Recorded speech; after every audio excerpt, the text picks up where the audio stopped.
Hello and welcome to CityView. I'm your host, Marissa Monroy. We're kicking things off with a big dose of pride. Diversity, equity, and inclusion are more than buzzwords here at the city. They're how we build a team that truly reflects and supports everyone in our community. Meet SEEN, the Stonewall Equality Employee Network. They're all about making sure LGBTQ+ employees feel seen, supported, and celebrated. To mark Pride Month, the city threw a vibrant queer affair. Council members Vanessa Fuentes and Zoe Kadri presented SEEN with an official proclamation. From inspiring words to games and live performances, it was a party with purpose and a celebration no one's forgetting anytime soon. Next up, 25 years strong. The city's been celebrating Asian American, Native Hawaiian, and Pacific Islander Heritage Month with food, music, dancing, and culture. This year's event had smiles, moves, and memories to spare. This year marks the 25th annual celebration.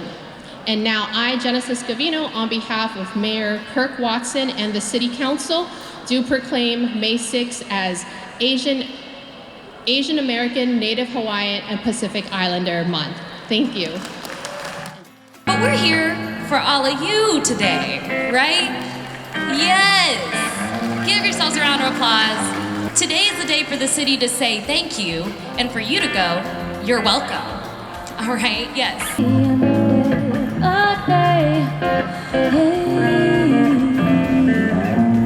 me what I got to do. No one gonna know, just me and you.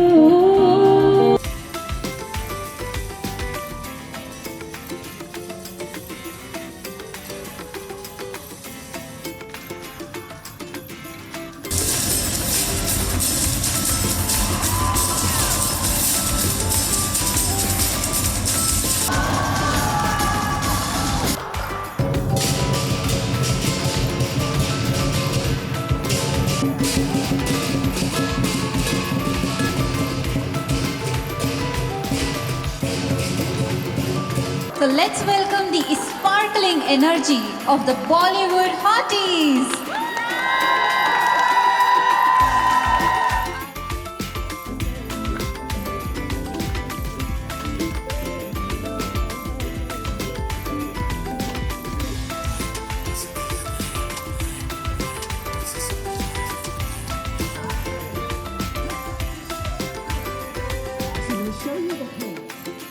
Everybody ready?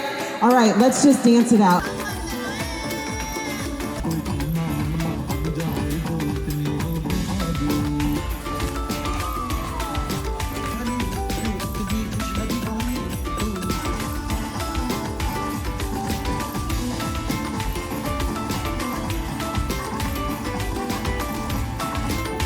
I feel very welcome over here, and this event was a great platform to showcase different cultures within the Asian American, be it Pacific Islander, Hawaiian, Thailand, Indian. It was a great mix of performances, cultural performances. You know, sharing their spirit.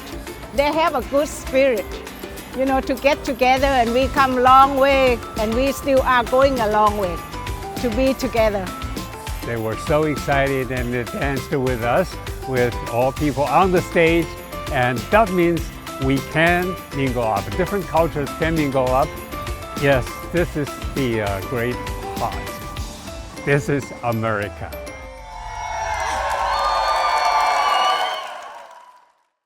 Time to hit the water. Lady Bird Lake was home to the 26th annual Dragon Boat Festival, where more than 16 teams from all over paddled their hearts out. Choppy waters? No problem. These teams brought serious determination and team spirit. One motto summed it up best: if it hurts, keep paddling. And that's exactly what they did, in front of an energized and cheering crowd. As Austin Energy celebrates 130 years of proudly serving our community, we talk with one of its longest-serving employees about the legacy of service, the changes over the years, and what it means to power the community we call home. Working for the City of Austin and Austin Energy is about people, and it's about our community, and it is a pleasure to salute and recognize one of Austin Energy's longest-serving members, Joan Wilhite. Electric System Field Operations Manager for Austin Energy, 35 years with the utility. I'm just in awe. 3.5 decades of service to Austin, and now on the cusp of retirement. How are you feeling right now? Excited and scared. Yeah. Stepping off into something new after several decades of service to the city. Yeah, it was a big decision. Tell me about how you came to the city and then eventually to Austin Energy. Well,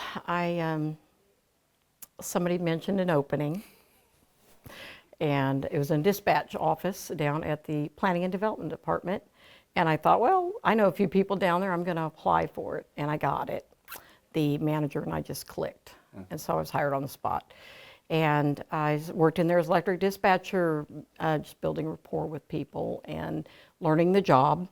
It was really the electrical inspectors that went out in the field and inspected work. And then all I did was record the information. And fast forward about 6.5 years I was down there, and I had an opportunity. I worked with Austin Energy on a daily basis. Back then it was the electric utility department.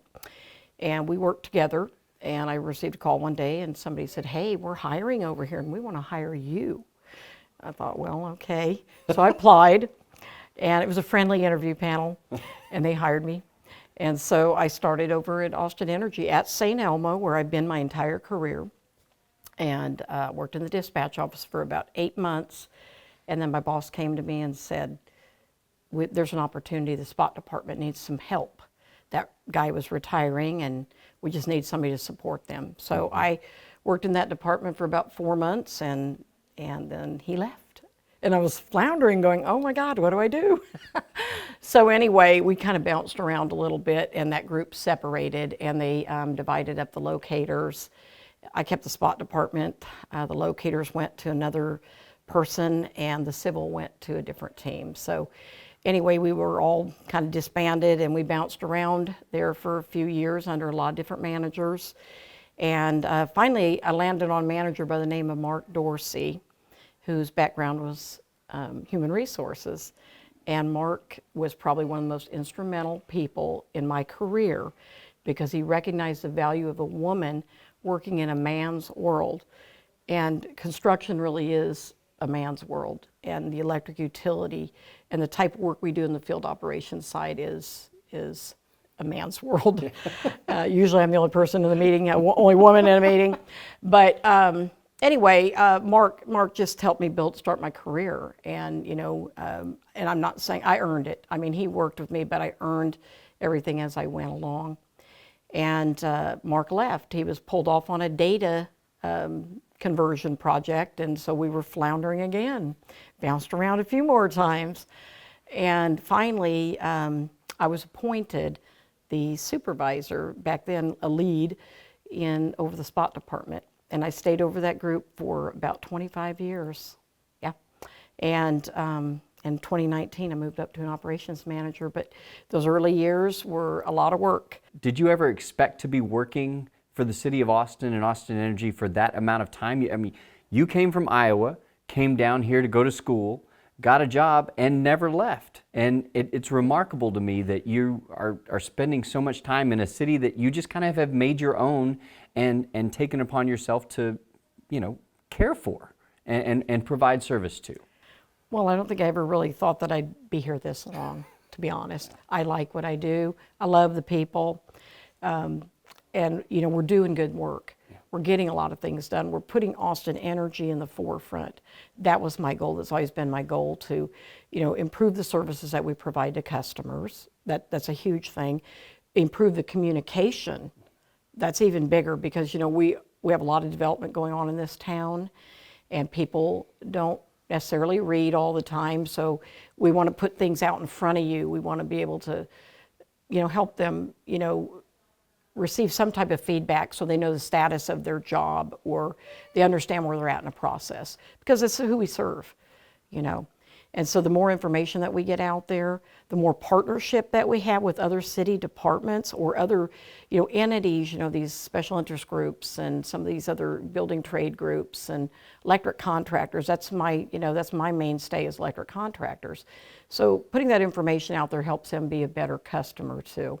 And then they're able to do their job. One of the things that I always tell my people is not to ever be afraid of speaking up You know, I often spoke up in meetings when I was the only woman in there. This isn't about being an only woman. It's about feeling confident and comfortable to talk about those type of issues or address your concerns or your input on, you know, whatever it is going on. And so what I always tell them is stand up for your rights.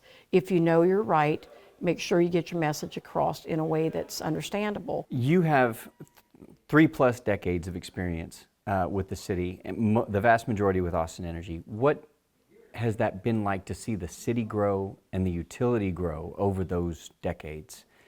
Does it just blow your mind where you started to where we are now? Oh, absolutely. I mean, it's very satisfying. It's satisfying to see your hard work be rewarded. That's the truth. You know, we've put a lot of effort and thought into what we do.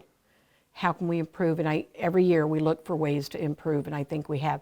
Not just, you know, my teams, but I'm looking across the utility for the areas that where we serve the customer, whether it's in chillers or engineering or field operations or any number of areas. You know, our solar offerings, you know, everybody's worked really hard to expand things, and it shines, you know. Is there anything that what are you going to miss the most about working at Austin Energy? I wish I could say it was a daily stress, but it's not. My people. Yeah. Absolutely my people.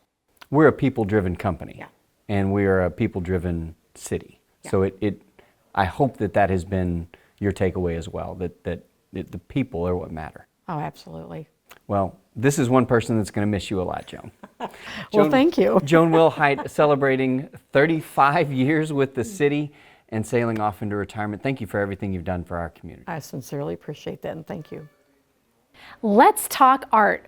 Austin's creative scene is always buzzing, and the Old Bakery and Emporium is showcasing some of the city's best. ATXN's Jonathan Thomas introduces us to a local artist whose skills are as deep as his Austin roots. Let's take a look. I'm so excited to have this moment. Man, it's such a big deal. Local artist Dennis Jacob Berry has been waiting for said moment for a while. We had came through, you know, and we was like, I wish my artwork was in here. And as I did that, she was like, well, give you about like 2 years. She said, get back with me in about 2 years.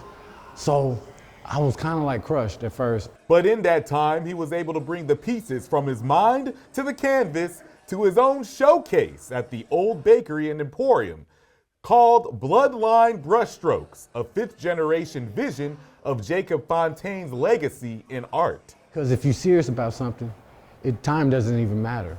You know what I mean? And I was like, and I'm so serious about my artwork. I'm so serious about entrepreneurship. I'm so serious about our people getting a chance to be inspired. Because I think that's all we need, is just to be inspired. It seems that Berry is always inspired, making his mark in fashion, business, and music. Yeah, my dreams surround me like water, it's all around me in my dreams. However, art has fueled his dreams the longest. As a kid, you're like, I want to do this. Like as a kid, this was my vision. As a child, growing up, I used to watch TV and see artists and stuff, and you remember the guy with the afro? Yeah, that was my guy. Like I was a little kid eating cereal, watching him and like, wow, he make it look so easy. He's like, and he talks to you so smooth, and you can relate life to what you're seeing. And I'm like, I want to do that. Berry does have quite the story, but the story doesn't stop with him, as he represents the 5th generation of the Fontaine legacy, and what a legacy it is. The Reverend Jacob Fontaine established Austin's first black church in 1867 and founded Austin's first black newspaper, creating a path for his family to follow. Everyone in our family kind of, I think, took a piece of it, but I got a bigger piece of it because as a kid, I was influenced by my grandfather. And I was always like, that's what I want to be. I want to do that. I want to be an entrepreneur. I want to be a man of the community. And Berry's work is now on display for the community to witness and discuss. But when I look here, that's what I see. I see souls. A lot of people are like, what does this mean? What does this mean? What does this mean? What does this mean? And all I can do is just ask them, what does it mean to you? You know, what does it say to you? What did it inspire? What it pulls out of you? What it reminds you of? because those things that it can remind you of could trigger something positive. All the details and everything that I had in my mind is now put on the canvas. I'm gonna leave it alone for the interpretation of the people. It's not for me, you know? So that's the way I look at all my artwork. Let's take a trip into the always vibrant music scene as we spotlight an on-the-rise talent, DJ Aya Aya. Check out this sneak peek of the documentary that follows her hustle, her art, and her journey. I'm always in spaces that are amplifying the girls, and I think a lot of women are looking for spaces where they feel comfortable.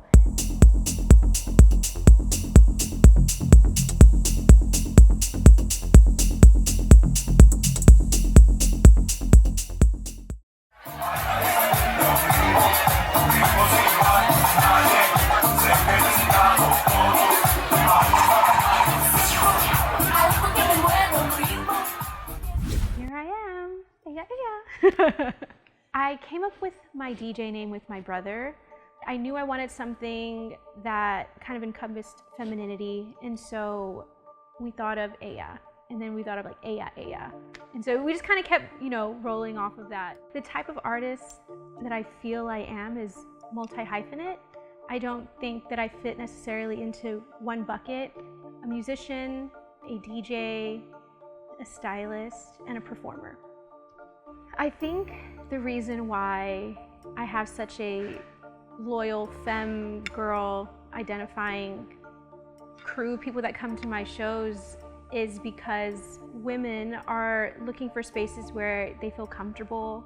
And I'm very, very grateful for that. And I hope I continue to play for the girls. My very first South by experience, I was only 20 years old and I had volunteered. And I worked 7 a.m. to 7 p.m.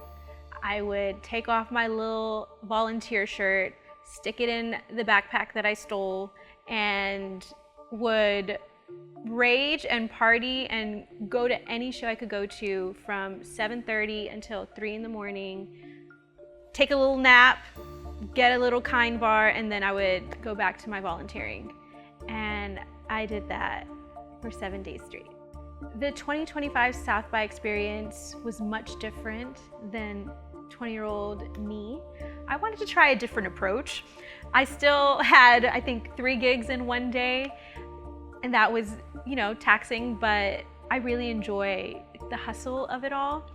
I did a lot more gigs that were unofficial and that were local. Those were my favorites. When South by announced these changes, I wasn't surprised. I think we all saw this coming.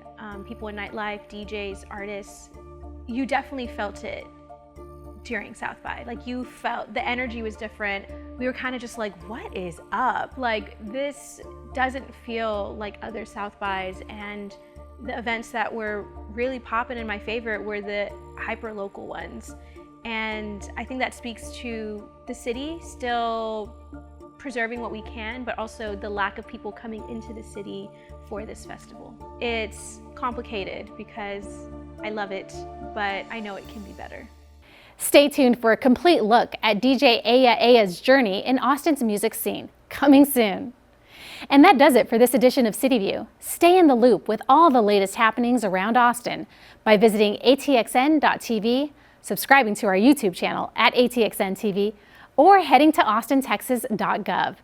I'm Marissa Monroy. Take care and stay safe, Austin.